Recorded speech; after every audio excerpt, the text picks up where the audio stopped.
no livro de 1 Reis, a partir do capítulo 17. O verso 1 diz assim: Então Elias, o tesbita, dos moradores de Gileade, disse a Acabe: Tão certo como vive o Senhor, Deus de Israel, perante cuja face estou, nem orvalho, nem chuva haverá nestes anos, segundo a minha palavra. Do verso 2 ao 4 continua dizendo assim: E veio-lhe a palavra do Senhor dizendo: Retira-te daqui, vai para o lado oriental e esconde-te junto à torrente de Querite, fronteira ao Jordão. Beberás da torrente, e ordenei aos corvos que ali mesmo te sustentem. Vamos até aí por enquanto. Queridos, no verso 1, Elias, ele está falando diretamente com o rei de Israel naquele momento, né? Que era o rei Acabe. Vocês lembram desse nome? Já ouviram falar nesse nome, né? O rei Acabe. Rei Acabe que era casado com Jezabel. Jezabel, sua rainha. Jezabel, uma mulher difícil, né? Acabe era um rei do rei de Israel, mas era um rei fraco, um rei sem posicionamento, sem direção, distante de Deus, certo? E se casou com uma rainha forte, perseverante, má, por que não dizer, porque é a bem da verdade, não é?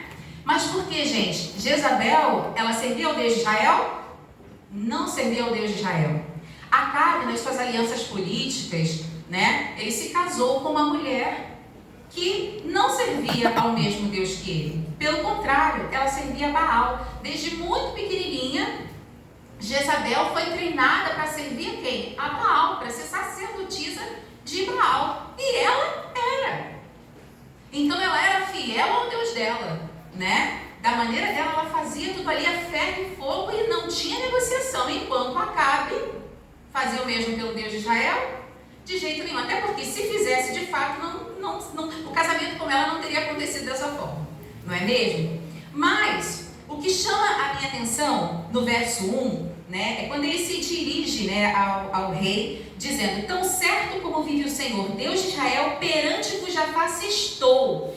Ele sabe quem ele é, ele sabe quem é o Deus que ele conhece, que ele serve, ele sabe quem é. Vejam a ousadia, a autoridade, a intrepidez, o poder que vem na palavra de Elias. Elias, ele não pensa duas vezes. Eu fico imaginando assim, de repente ele chegou diante do rei. Vocês sabem, não é uma tarefa assim tão simples, né? Querendo ou não, fraco ou não, capenga lá ou não, o rei de Israel era o rei de Israel, né? E você não chega diante de uma autoridade de qualquer forma. É assim que acontece? Claro que não, né? Então eu imagino que chegar diante do rei já não fosse uma tarefa tão fácil. Não bastasse estar diante do rei, Elias ainda fala, a impressão que eu tenho é que ele ainda fala assim, apontando o dedo para ele, né? Tão certo como vive o Senhor, Deus de Israel, perante cuja face estou. Ele sabia que estava diante da face de Deus, que ele tinha ligação, comunhão direta com Deus. Por isso, tanto poder, tanta autoridade nas suas palavras, né? E eu acredito de verdade também que toda essa ousadia, né, essa autoridade, o poder nas palavras de Elias, eles acabaram causando um grande problema, né? Não só para Elias, que encontrou um monte de dificuldades e problemas, porque afinal de contas, Jezabel já pegou na cola dele e a coisa começou a complicar. Mas também para os outros profetas de Israel, né? Os outros profetas de Deus, porque Elias não era o único profeta de Israel ali naquele momento, né? Então, e prova disso, né, é que lá no capítulo 18, um pouquinho mais à frente, no versículo 3 e 4, diz assim: Obadias, mordomo do rei Acabe, ele temia o Senhor e escondeu 100 dos profetas numa cova e os sustentou com pão e água. Irmãos, na realidade, o que aconteceu aqui foi, quando Elias, ele profetiza a seca, Jezabel declara aberta a caça a Elias e aos profetas do Deus de Israel, para matar a todos. Já ouviram a expressão a caça às bruxas? Naquele momento foi a caça aos profetas. Era encontrar e matar. Ela deu ordem para matar todos. Então, esse mordomo, Obadias, ele esconde 100 desses profetas. Escondeu 50, depois mais 50 numa cova. E alimentou eles com pão e água durante esse tempo, para que eles pudessem sobreviver. Não deve ter sido nada fácil, né? E Elias sumiu. Foi para a beira do riacho, né? Lá para a beira do rio, ao lado oriental, na torrente de Querite. E ficou ali na fronteira do Jordão. Até que, lá no verso 7 e 9, a palavra do Senhor vai dizer pra gente assim, ainda no capítulo 17, tá?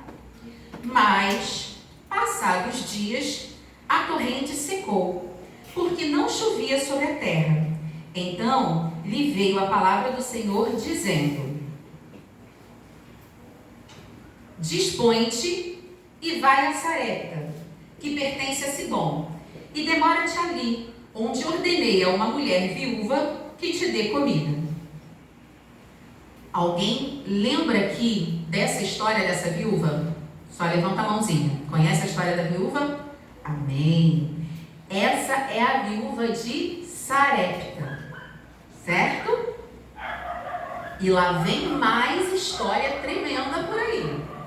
Porque se tem alguém para ter história para contar na Bíblia, história de poder, história de fogo, é Elias, né, gente? É uma história mais maravilhosa que a outra. Mas nós vamos entender. Diz assim no verso 9, capítulo 16, perdão, verso 9 ao 16, diz assim: então, ele se levantou e foi a Sarepta. Chegando à porta da cidade, estava ali uma mulher viúva apanhando lenha.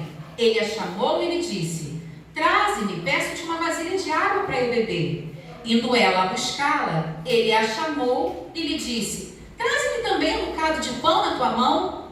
Porém ela respondeu: tão certo como vive o Senhor teu Deus, nada tenho cozido. Há somente um punhado de farinha na panela e um pouco de azeite numa botija. E o meu filho, e vês aqui, apanhei 2 cavacos e vou preparar esse resto de comida para mim e para o meu filho. Comê-lo-emos e morreremos. Não tinha comida, né? Não tinha água, era uma seca generalizada, né? Não nascia nada, ninguém plantava nada, não tinha o que fazer, né? Era comer o restante que ela tinha e morrer. Observe que no início do versículo ela diz assim: tão certo como vive o Senhor teu Deus. Isso me faz pensar que o Deus do profeta Elias não era o Deus dessa viúva de Sarepta. Você pensa da mesma forma? Irmão Daílza pensa, Gabriel também pensa, né?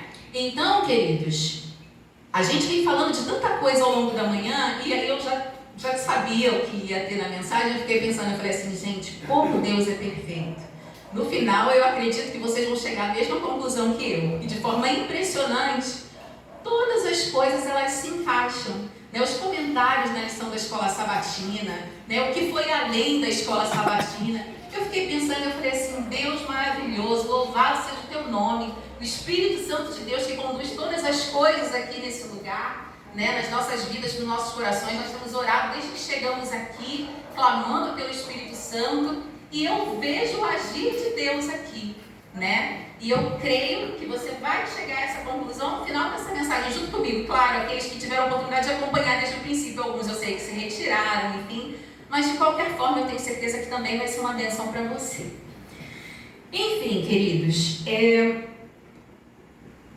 Elias disse então para a mulher assim, né, para a viúva: não temas, vai e faze o que disseste, mas primeiro faze dele para mim um bolo pequeno e traze-o aqui fora.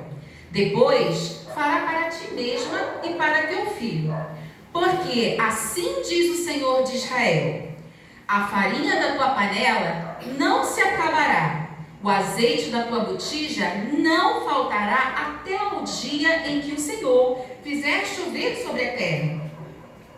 Foi ela e fez segundo a palavra de Elias. Assim comeram ele, ela e a sua casa muitos dias. Da panela a farinha não se acabou e da botija o azeite não faltou, segundo a palavra do Senhor, por intermédio de Elias. Queridos, é uma história fabulosa, né? A gente ouve um profeta cheio de autoridade, cheio do poder de Deus dizer, olha, não vai chover. Segundo a minha palavra, não vai chover. Não chove. Aí Deus cuida, zela, leva ele para um outro lugar onde ele pode ali beber, né, da água do riacho que ainda corre. Manda corvos o alimentarem. E quando termina aquela provisão, Deus manda ele para um outro lugar e fala, olha lá, você vai encontrar uma viúva e ela vai te dar de comer. Gente, é algo assim, eu fico tão deslumbrada, a gente lê, relê, gente, mas assim, eu sou tão apaixonada por esse Deus maravilhoso, tão apaixonada por essa palavra viva, poderosa, que transforma, que restaura, que resgata, que eu fico emocionada toda vez que leio. Fui montar um sermão não, né, irmão? Eu falei, irmãos, que eu vim aqui hoje só compartilhar um pouquinho com vocês, né, da história de Elias e da minha também, né? Eu vejo, leio e eu continuo me emocionando com as mesmas mensagens.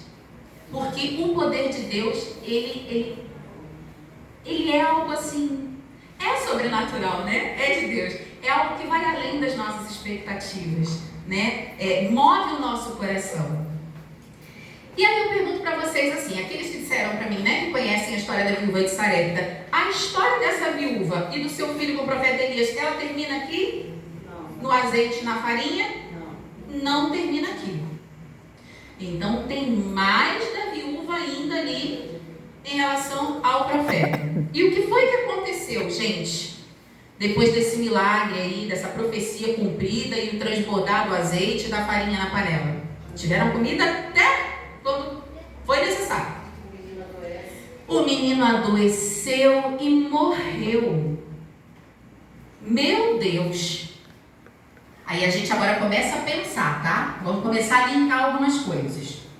Queridos, viveram esse milagre incrível da panela que estava ali com um pinguinho de farinha que mal dava para fazer um pãozinho, e aquele restinho de azeite viram transportar para comerem o profeta, a mãe, o filho por dias e toda a casa dela por dias, e não acabou. E aí agora, depois de experimentar o poder desse Deus, Elias já tinha visto, já tinha sido chamado profeta, mas eu fico me colocando no lugar também dessa viúva, que no princípio ela diz assim, o Senhor teu Deus, tão certo como vive o Senhor teu Deus, ou seja, era o Deus de Elias. Mas será que depois desse mover, desse poder manifestado dentro da casa dela, ainda era só o Deus de Elias? A palavra ela não fala exatamente sobre isso, mas eu acredito que esse Deus, o nosso Deus já não era mais só o nosso Deus e o de Elias. Eu creio que essa viúva e o seu filho já passavam a ter, depois dessa grande manifestação, eles creram no poder do nosso Deus, creram que Ele era o único e verdadeiro Deus. Mas aí a viúva, ela se desespera, e mais um motivo para eu crer dessa forma, é quando ela fala para o profeta assim, você veio até a minha casa para trazer diante de mim a minha iniquidade, como por exemplo, para trazer os meus pecados, antes e agora morreu o meu filho aqui. E aí o profeta, ele se comove, né? Vocês imaginem. E aí o que ele faz? Ele pega o menino, né? Toma o menino, leva para o quarto que ele mesmo estava hospedado, na casa dessa viúva, desse rapazinho, dessa criança, né? Não fala a idade do menino. Coloca o menino deitado na cama e então ele se debruça sobre o menino por 3 vezes, clamando a Deus para que o menino volte à vida. E o que aconteceu com esse menino, gente? Ele ressuscitou. Aleluia! É muito poder desse Deus maravilhoso que nós servimos. É algo assim inimaginável. Meu Deus, você imagina? Subiu o profeta com o menino morto no colo. Desce o profeta com o menino caminhando e entrega mãe, toma aqui o seu filho, ele está vivo. Queridos, ela então reconhece, no final desse capítulo 17, né? Ela reconhece e fala para Elias: eu sei que a tua palavra, a palavra que sai da tua boca é a palavra do Senhor, é a palavra de Deus, porque é verdade. Ela viveu a experiência da farinha e do azeite, teve um filho, viu o filho morto ressuscitado. Era um homem de Deus presente, era a manifestação do poder de Deus ali dentro da casa dela. E eu creio verdadeiramente que o nosso Deus, o Deus de Elias, passou a ser, sim, o Deus dessa família, dessa mulher, dessa viúva, desse menino. Vejam aí aquilo que nós estávamos falando mais cedo, né? A importância do testemunho. O testemunho. Elias testemunhou do poder de Deus. Falou, foi verdadeiro, fiel a Deus, e Deus agiu através dele. E eu creio verdadeiramente que essa família se rendeu ao nosso Deus. Lá ainda em 1 Reis, no capítulo 18, verso 1 e 2, diz assim: aí, nesse momento, né, a história da viúva e do menino, aí sim termina, né, gente? Aí foi. Aí, capítulo 18, verso 1 e 2 diz assim: muito tempo depois, vejam, muito tempo depois veio a palavra do Senhor a Elias no terceiro ano, 3 anos, minimamente 3 anos, sem chuva, sem orvalho. Nada. Porque foi a palavra que saiu da boca do profeta. No terceiro ano, veio a palavra do Senhor a Elias dizendo: vai, apresenta-te a Acabe, porque darei chuva sobre a terra. Partiu, pois, Elias a apresentar-se a Acabe, e a fome era extrema em Samaria. Quando Elias ele se encontra com Acabe, lá no verso 17 e 21, diz assim, vendo, vamos dar um pulinho só, vamos lá no verso 17 e 21, pode acompanhar comigo. Diz assim: vendo, disse-lhe, Acabe, quando encontrou com Elias, né? Nesse processo todo aí, ele encontrou com o mordomo, porque eles foram atrás de água e tentar encontrar fugiu agora a palavra, alguma erva verde que pudesse alimentar os animais, porque estavam morrendo, né? Acabe vai para um lado e o mordomo vai para o outro, e encontra com Elias no meio do caminho, o mordomo.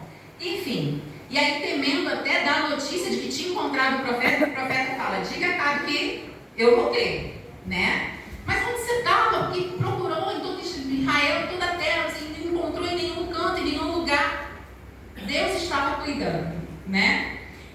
E aí, Elias se compromete com o mordomo e diz: não, você pode falar que eu estou e vou me apresentar, enfim. Então, eles se encontram. No momento que eles se encontram, Acabe diz a Elias assim: vendo, disse: és tu, ó perturbador de Israel? Respondeu Elias: eu não tenho perturbado a Israel, mas tu e a casa do teu pai, porque deixaste os mandamentos do Senhor e seguiste os Baalis. Como nós falamos dos mandamentos do Senhor, né, e dos ídolos, não é verdade? Hoje aqui mais cedo.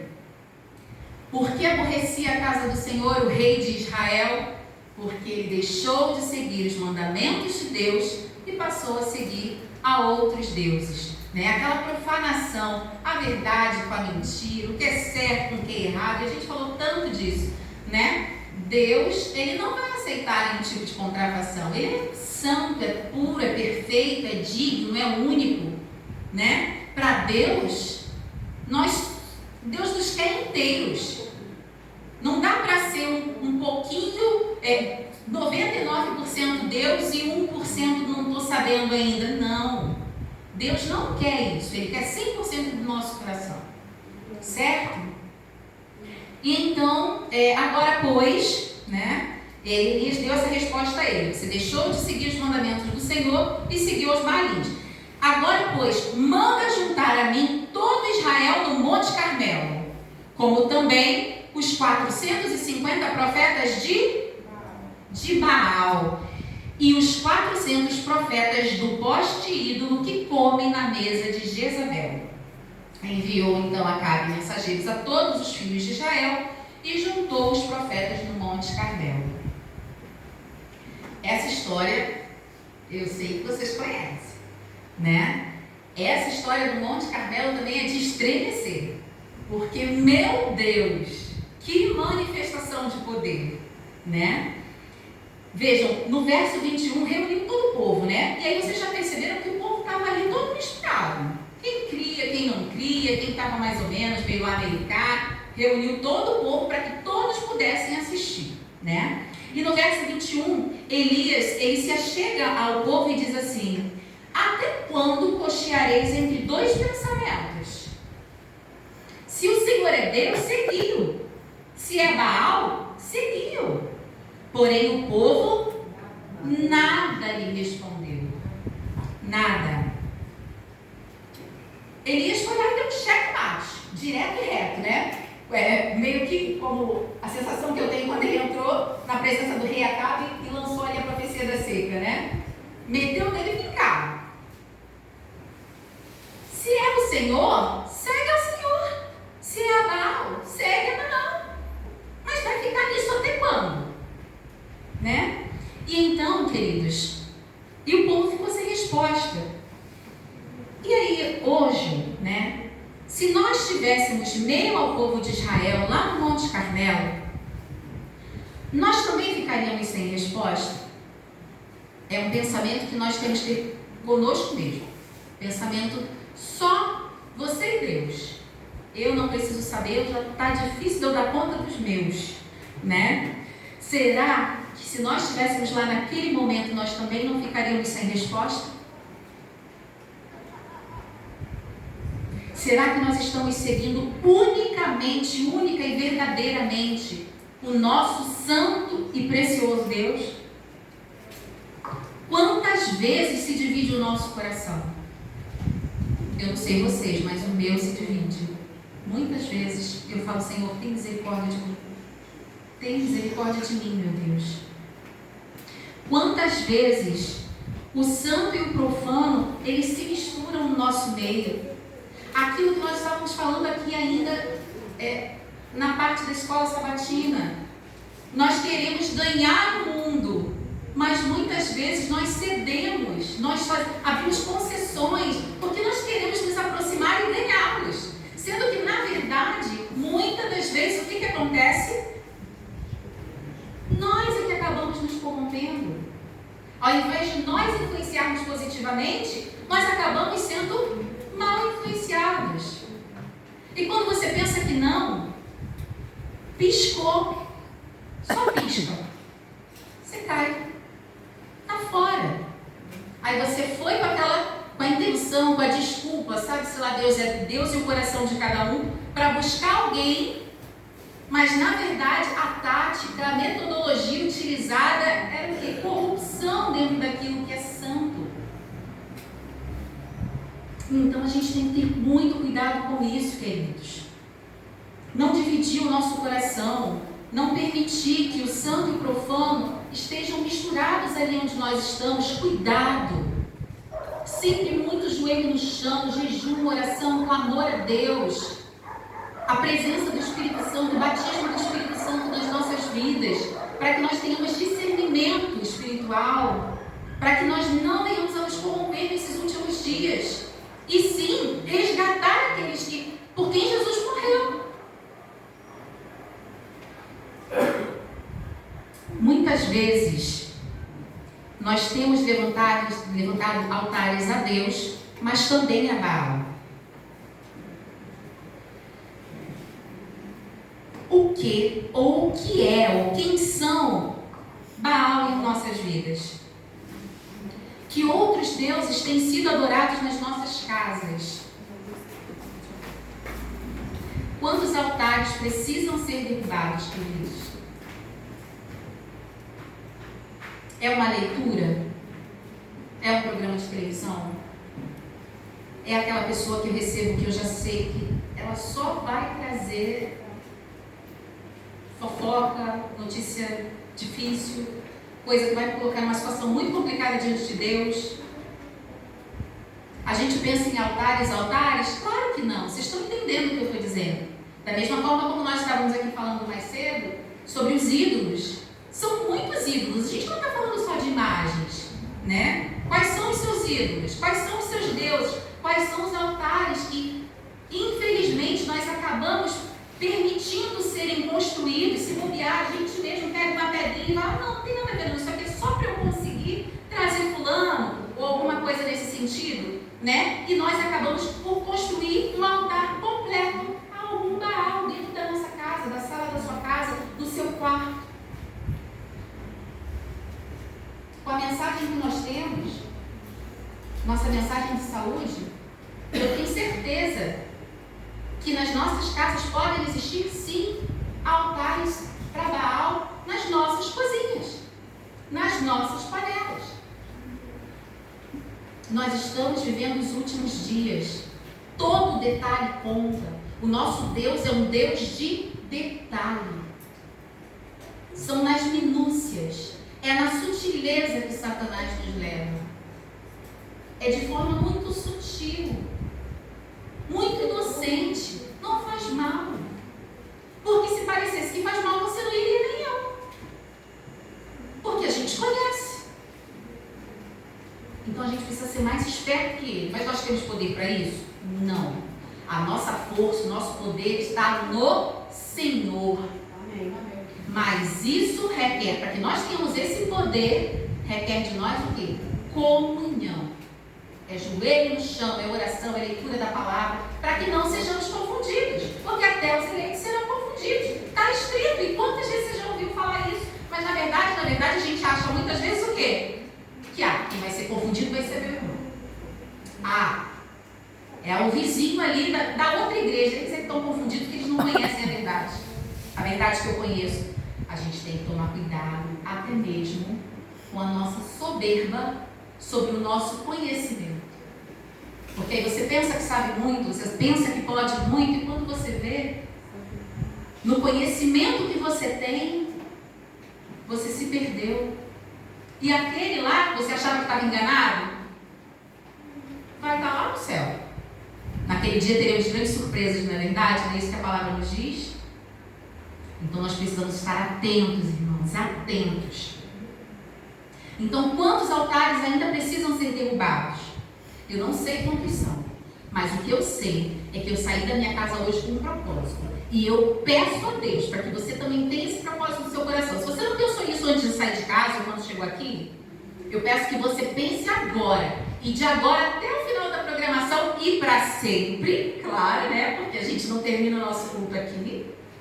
Eu peço que você coloque no seu coração e coloque diante do Senhor que hoje é dia de conserto. Amém. Se existe um altar para Deus quebrado na sua casa e existe um altar a Baal estabelecido, você vai lançar fora. Amém. É fogo do céu que cai, irmão. Vai cair fogo do céu, vai acontecer um raio, qualquer coisa, um raio que parta. Mas na sua casa, na sua família, não haverá lugar para altar a Baal. A sua casa é a casa do Senhor. Os anjos, eles habitam no seu lar. A sua casa é templo de adoração a Deus. A sua primeira igreja, a sua primeira congregação é a sua família. Não permita. Se você identifica, se o Espírito Santo fala ao seu coração que existe alguma coisa que precisa ser restaurada, consertada, queridos, é hoje, é agora, porque a gente não sabe quando sair dessa porta o que vai acontecer conosco. Eu não sei. Eu não sei. Nós precisamos estar preparados. Amém. Mas enfim, voltando aqui, né, para o livro de 1 Reis, ainda no capítulo 18, os sacerdotes de Baal, então, eles preparam, né, lá no seu altar, o animal, o sacrifício, mas eles não têm resposta. Eles não têm resposta. O verso 27 a 29 conta que ao meio-dia, olha gente, um abuso santo, né, entre aspas, vocês vão me entender, um abuso santo. Veja só o que o profeta fez.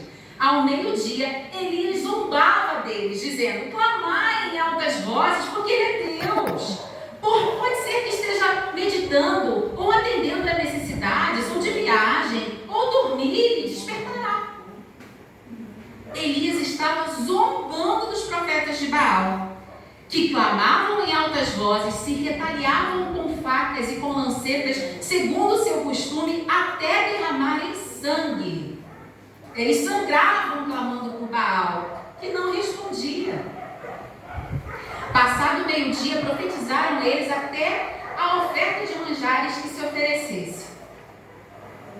Porém não houve voz, nem resposta, nem atenção alguma. Os versos 30 e 40 da palavra do Senhor diz para nós que Elias disse a todo o povo: chegai-vos a mim. E todo o povo se chegou a ele. Elias restaurou o altar do Senhor que estava em ruínas. Hoje você é Elias dentro da sua casa. Não me importa se você é a mãe, se você é a avó, se você é a tia, se é o primo, o pai, se é o filho, se é a filha, se é irmão, irmã, não importa. Seja quem você for dentro da sua casa. Hoje você é coluna. E se tiverem mais colunas de uma mesma casa aqui, amém, louvado seja Deus por isso, queridos.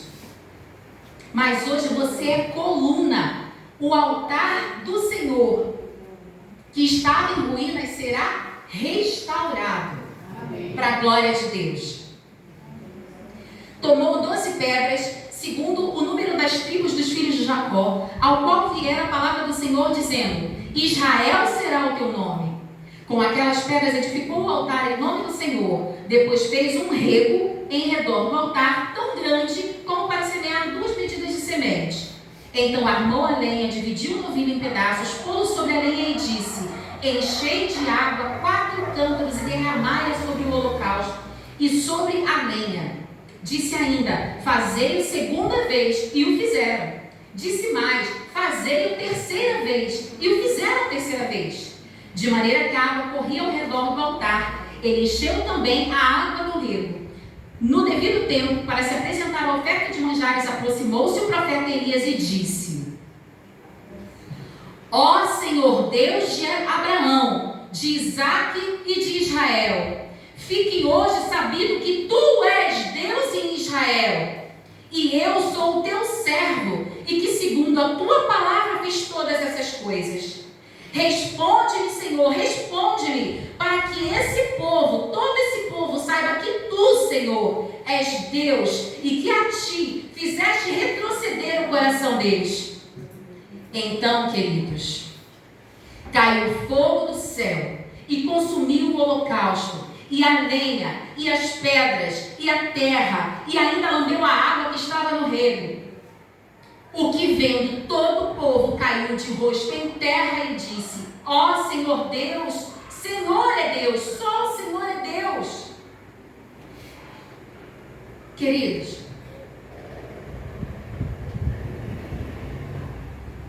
vamos repetir aqui essa oração.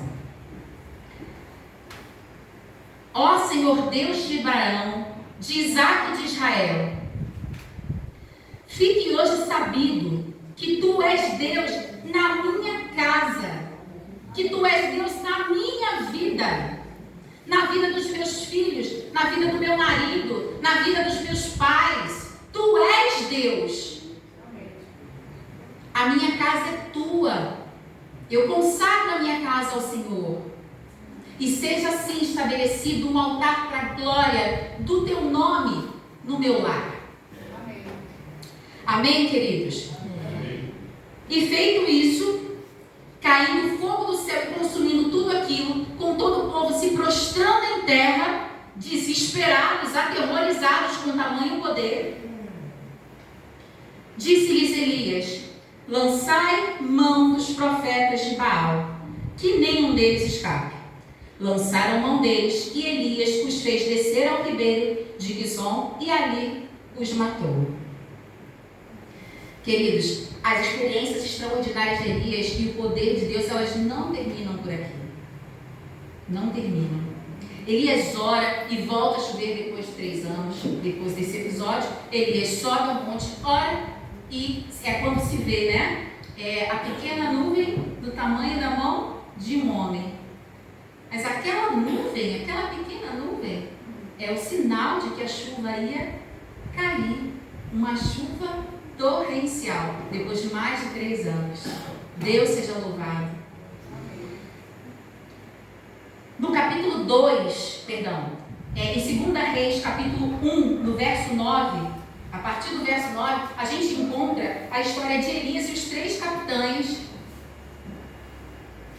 É um momento em que um rei de Israel, Acabe nesse momento já não existia mais, já era morto. Um segundo rei de Israel, agora até fugiu o nome da minha mente, ele adoece e pede para buscar socorro, né? Buscar informações, uma forma de cura, alguma coisa, com deuses de um outro povo. E aí Elias diz assim: por acaso não há Deus em Israel? O rei de Israel manda buscar solução com outros deuses de outros povos?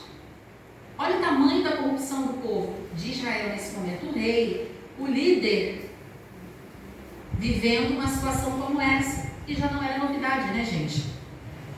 Então, no capítulo 9, desce fogo do céu, consumindo o capitão e seus 50 soldados por 2 vezes, até que o terceiro, porque o rei se aborreceu e disse: vai o capitão de 50, era o capitão mais 50 soldados, para encontrar com Elias, pegar Elias e dar cabo dele. Elias diz: eu sou homem de Deus, desce profeta, eu sou homem de Deus, que caia fogo do céu, e consumiram todos eles, capitão e os 50. Aí ele manda um outro grupo, consome todos eles, capitão mais 50. Quando foi o terceiro grupo, o capitão já chegou: tem misericórdia de mim, a conversa já foi diferente, né? E a partir daí, então, o anjo fala para Elias o quê? Desce, vai com ele. Não temos. E então Elias desceu, foi com ele, né? E esse Elias, queridos, esse Elias que profetizou com ousadia, seca por 3 anos e de fato não choveu, que profetizou farinha e azeite que não faltariam na casa dessa viúva, o filho dessa mesma viúva que foi ressuscitado, o Monte Carmelo, né? O desafio dos profetas de Baal no Monte Carmelo, mostrando para todo aquele povo quem é o Deus verdadeiro, que orou, que voltou a chover, o Elias que clamou e o fogo de Deus consumiu capitães e soldados que os ameaçavam. Esse é o mesmo Elias de 1 Reis, capítulo 19, versículo 1 a 9. O Elias que vivenciou, experienciou todas essas maravilhas ao lado de Deus, manifestava grandiosamente o poder de Deus. Com ele, através dele, é o mesmo Elias que se esconde.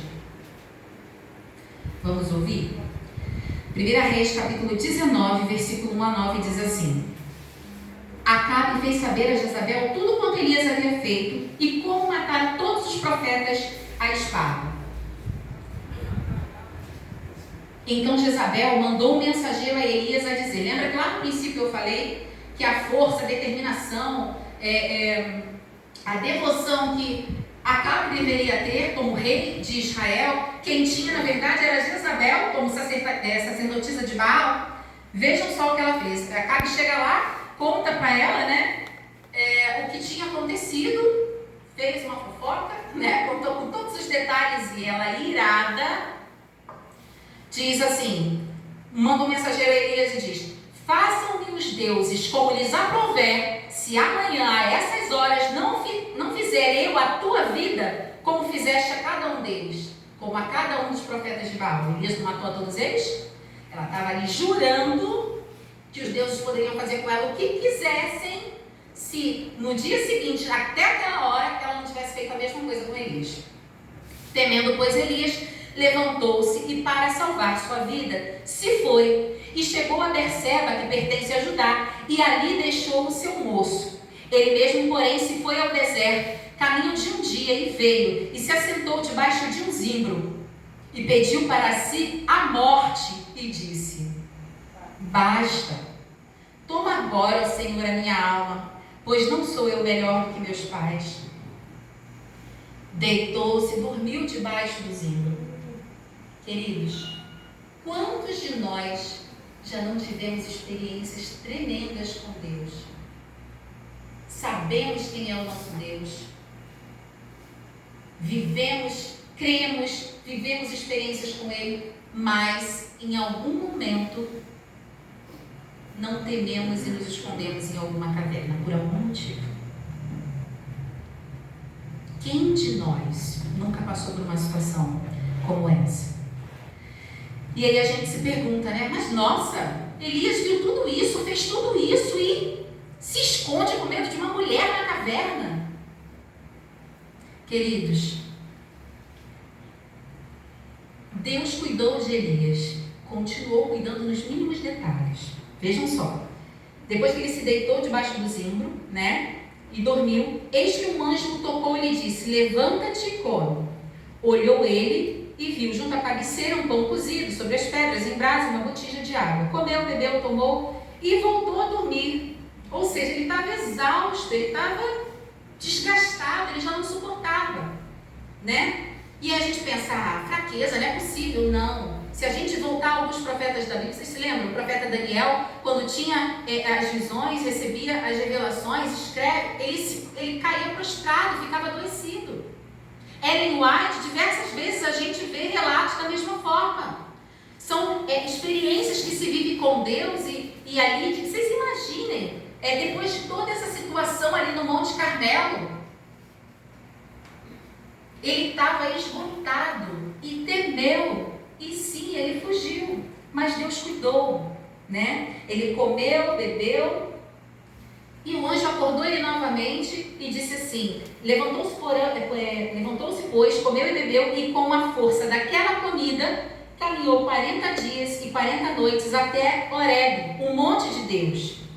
Ali ele entrou numa caverna, onde passou a noite.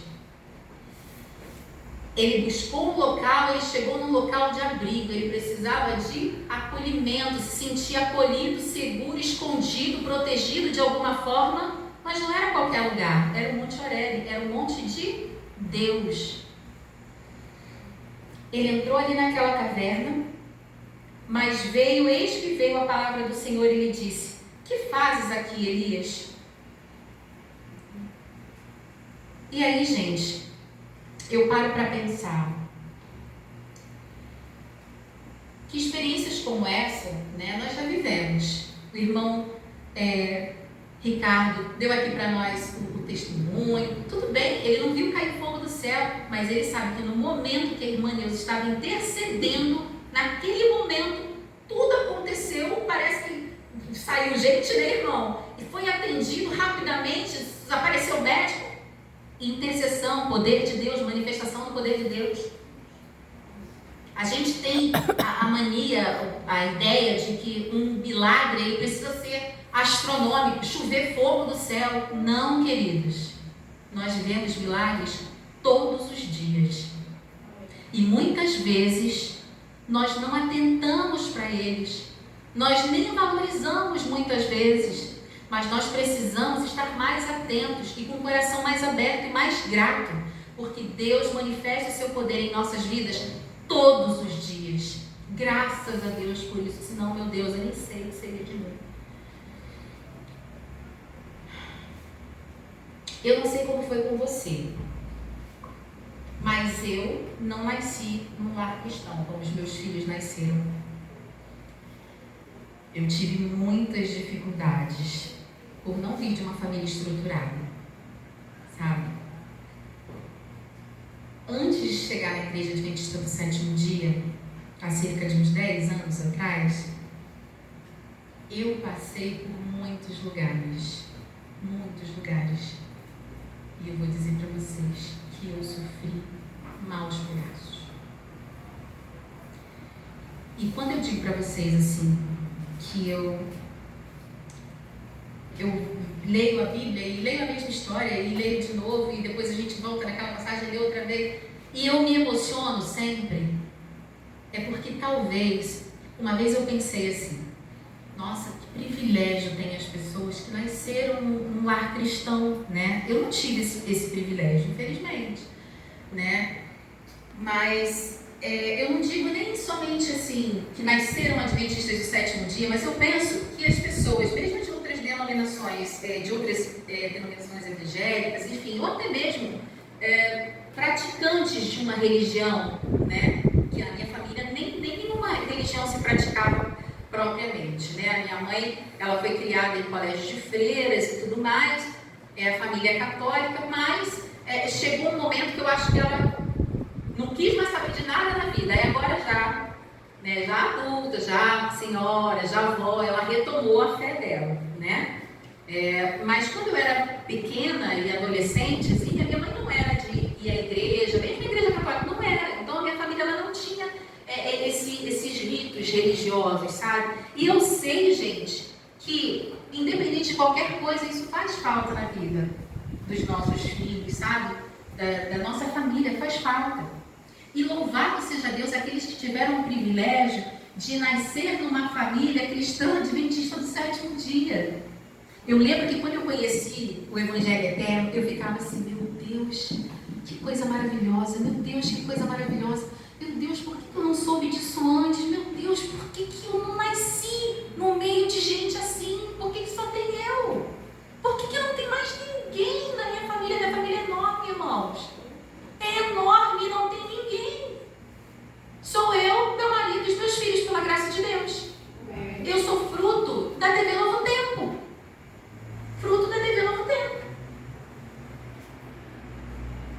Saí da minha casa, mandei meu marido atrás do irmão Eduardo, que era vizinho da rua, porque meu marido falou assim, na igreja adventista no sétimo dia, eu acho que não tem um vizinho ali, um pouquinho mais abaixo, que eu acho que ele é dessa igreja. Eu falei, então você vai saber se é dessa igreja mesmo, que se for, eu quero falar com ele. E assim as coisas começaram a acontecer. Mas vejam, queridos, eu já tinha quase 30 anos. Eu já tinha quase 30 anos, então eu já era mãe, já era casada, né, amor? Lindo.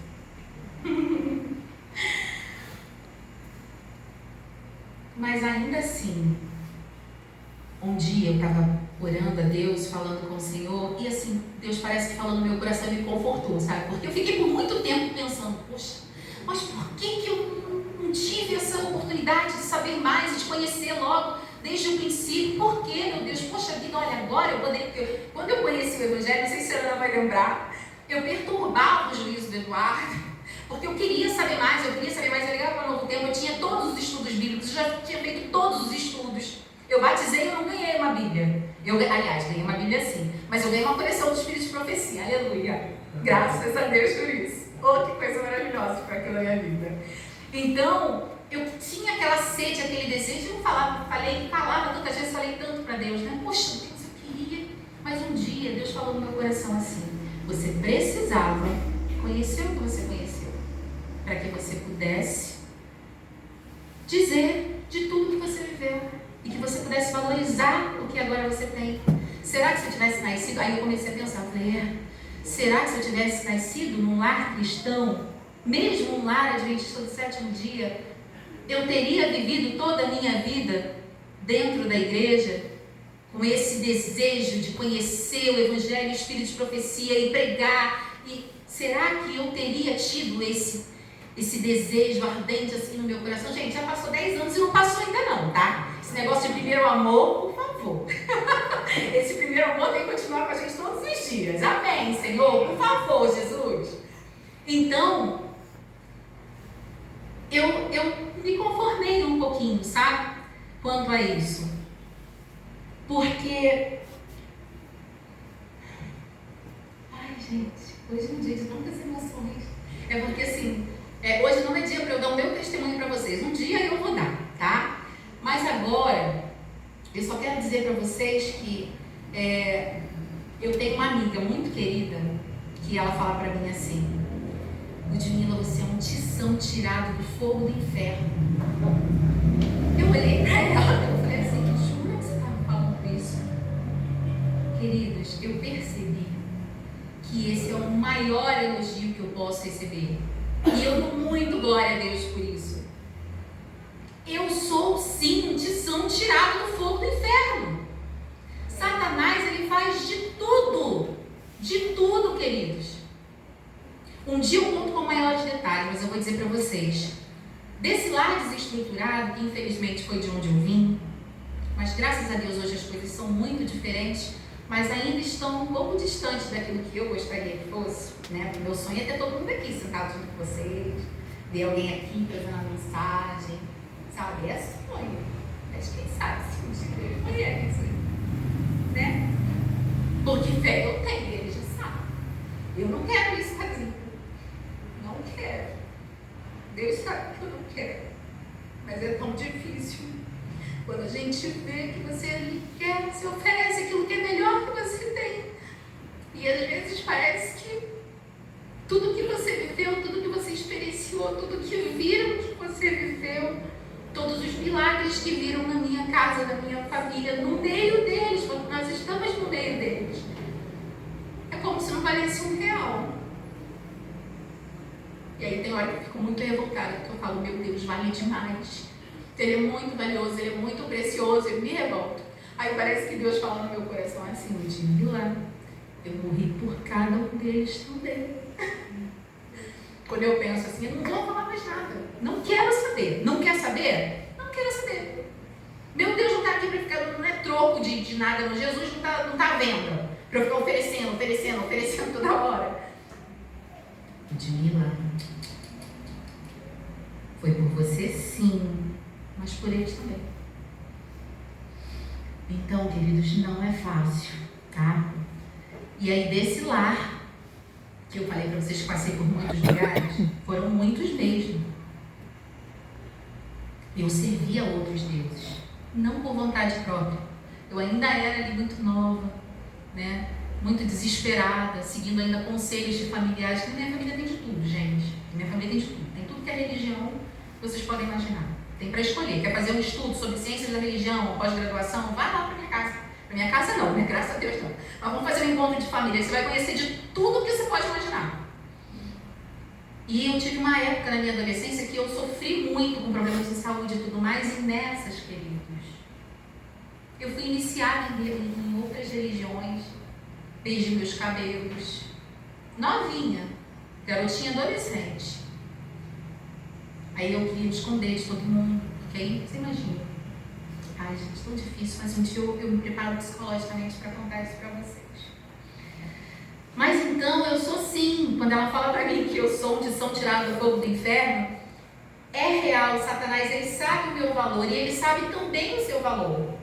Eu não sei qual dos tições você foi, mas eu acredito que você também foi um tição tirado do fogo do inferno, porque hoje você está sentado aqui para a glória de Deus. Amém. Desde a hora que você chegou aqui hoje, você se ajoelha, você clama, você chama pelo Espírito Santo, você sente a presença de Deus, você louva, você bendiz o nome do Senhor, você lê a palavra de Deus, você comenta a palavra de Deus.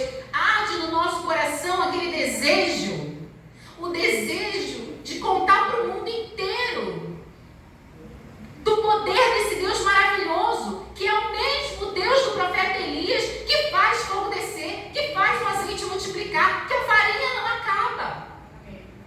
É o que faz chover, é o que faz parar, é o que faz o sol retroceder. É Ele que faz, gente, é Ele. É o nosso Deus, Senhor, soberano, Criador de todas as coisas, criou você, a mim, morreu por nós. Como é que a gente nega? Como é que a gente nega tudo isso?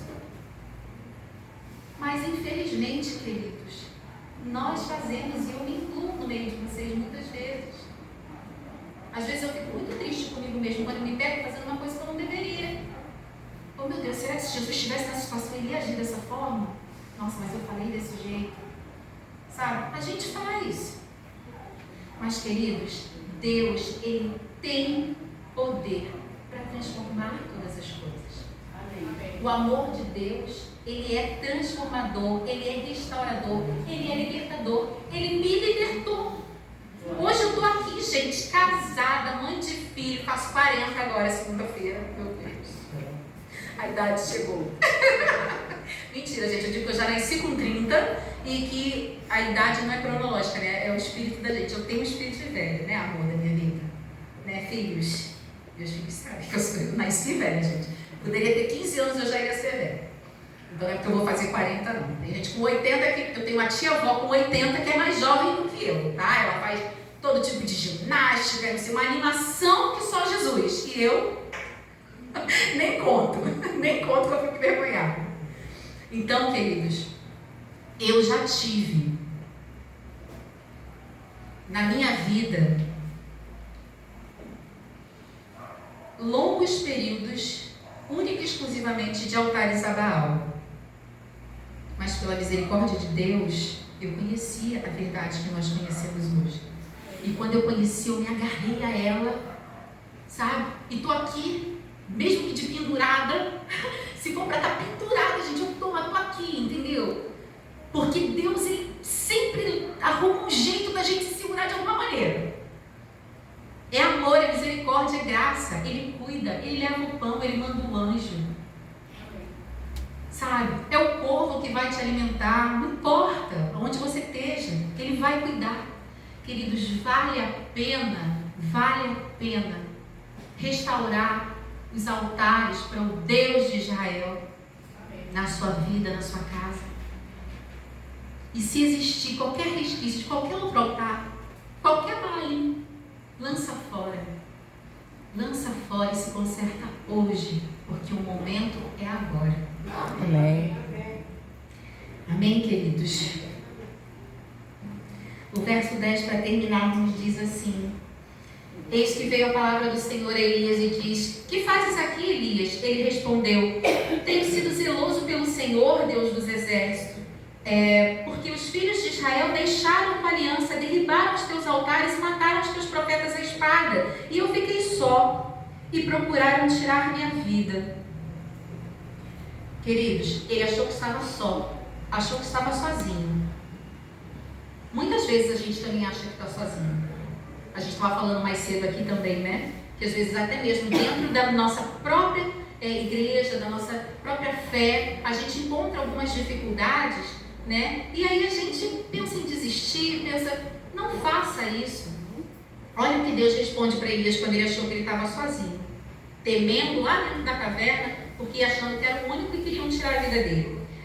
Diz-lhe o Senhor, no verso 15: vai, volta o teu caminho para o deserto de Damasco, e chegando lá, com Jazael, rei da Síria. Ou seja, Elias, sai da caverna, vem e faça aquilo que é preciso fazer.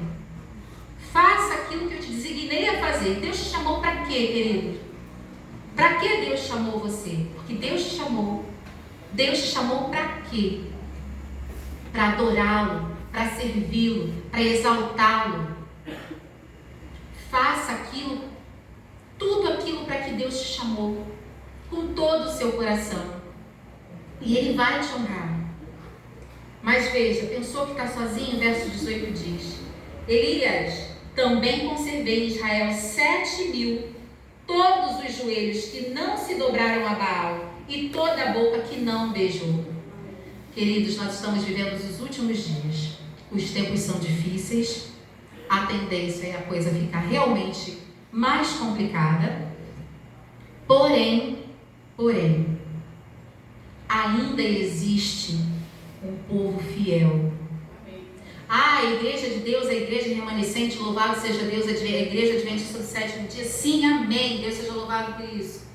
Porém, se encontrarmos corrompidos dentro da nossa casa, dentro da nossa igreja, não seja motivo para você desistir. Não seja motivo, de forma alguma, incentivo para que você desista. Não ouça a voz de Satanás dizendo para você: vai, não, e você vai fazer o que lá? Olha só como se comporta. Olha só como vivem. Prega uma coisa e vive outra. Faz isso e aquilo. Não ouça. Não ouça, porque tenha certeza que onde quer que estejamos, vai existir sim alguém que não dobrou o joelho, alguém que não beijou a barriga. Então, queridos, que hoje seja um dia de restauração na sua casa e na minha, que o Senhor feche todas as brechas, que o altar dele seja exaltado, engrandecido no nosso lar, na nossa vida, na vida dos nossos familiares. E que ao longo do dia de hoje, eu desejo que Deus tenha falado com você, mas que ao longo do dia de hoje, Deus fale ainda muito mais com cada um de nós.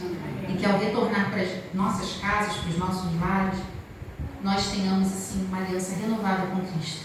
Hoje nós temos Santa Ceia, né? Temos Santa Ceia hoje. Nós temos Santa Ceia hoje. Então, assim, que é momento mais apropriado para você se colocar aos pés do Senhor, renovar seus votos com Deus, se sentar à mesa do Rei. Hoje todos nós somos convidados a participar desse momento especial que vai acontecer logo mais à tarde. Ao longo do dia, todo dia hoje a gente tem programação. Fique conosco, aqueles que puderem, vai ser uma grande alegria, tá? A Sara agora vai... O nome que está acima de tudo, acima de todo nome, Ele está entronizado acima dos querubins. Diante dele se curvam terra e céu, sustenta todas as coisas com seu poder. Maravilhoso nome, não há outro igual, não há, não há. Nele há autoridade, força pra vencer. É o nome que faz o inferno estremecer. É o alfa e o ômega, o princípio e o fim. É o verbo vivo, o pão da vida e bom pastor. É o que esteve morto, mas ressuscitou e vive para sempre, eternamente. É o meu Senhor. Jesus, esse é o nome que está sobre todo nome. É o Rei da glória, digno de louvor. É o meu Salvador. Jesus, esse é o nome que está sobre todo nome. É o resplendor da glória do Pai, expressão do amor do Pai, e não há outro igual ao doce nome de Jesus.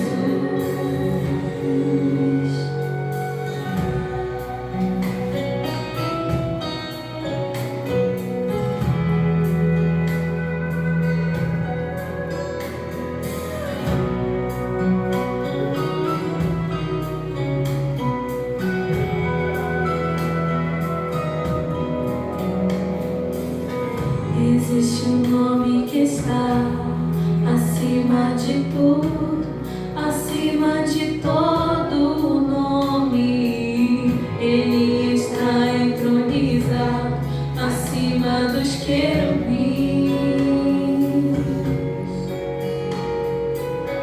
Diante dele se curvam terra e céu, sustenta todas as coisas com seu poder. Maravilhoso nome, não há outro igual, não há, não há. Nele há autoridade, força pra vencer. É o nome que faz o inferno estremecer. É o alfa e o ômega, o princípio e o fim. É o verbo vivo, o pão da vida e bom pastor. É o que esteve morto, mas ressuscitou e vive para sempre, eternamente. É o meu Senhor. Jesus, esse é o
Deus maravilhoso, eterno, soberano, Criador de todas as coisas.